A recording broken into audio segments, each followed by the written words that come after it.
কাউকে ছাড়বো না এবছর, কাউকে ছাড়বো না। আচ্ছা তো কাউকে ছাড়িতে হবে না, তখন মা কালীকে ছাড়ি দে।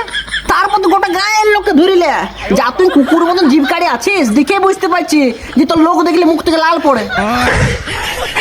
কি হলো মা, কি হলো? তোমাদের ঘরে সাপ ঢুকেছে গো, দেখতে পাচ্ছি না তোমাদের বৌমা কত হাপ্পা আছে, হাপ্পা নেই বুঝেছে।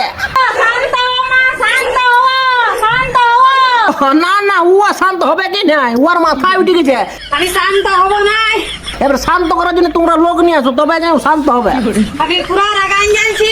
কেনে রাখান গেছি গো, তোর ভাতা ডই গো কাঢ়ে নাকি নাকি?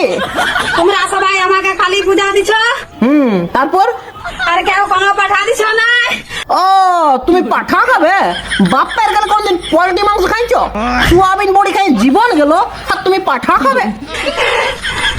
পাঠার কমে দাম হয়েছে মা, সেই জন্য সবাই ফুল জল দিয়ে সারিয়ে দিচ্ছে। পাঠার তো তোমার দাম হয়েছে, এক কাজ করো, ইয়াকে পাঠার বদল তুমি তোমার পাঠাটা দিন দাও, ই খাবে। আমি অত কিছু জানি না, আমার পাঠা চাই। ই, পাঠা খাবি? লে আমার পাঠা খা। চাই মানে চাই। ও চাই মানে চাই, তাহলে তুই মা কালী না হয়ে তোদের গ্রামে গান হয়ে যা, আর লোকের হাঁস মুরগি পাঠা যাবো যা পাবি একদম চিবাই খাবি, আর রাত্রি নামটা বন্ধ নাইছি। মানে কি বলবি ইয়াকে, বুড়া যে হেল্প কর লজ্জা সরম, তোর কপাল বড় মা কালী চালায় না ইনস্টাগ্রাম, নাহলে দেখতে পেতো না তো শিব বাবাকে পরে তোর নেপাল হুটানে আগে পা দিত।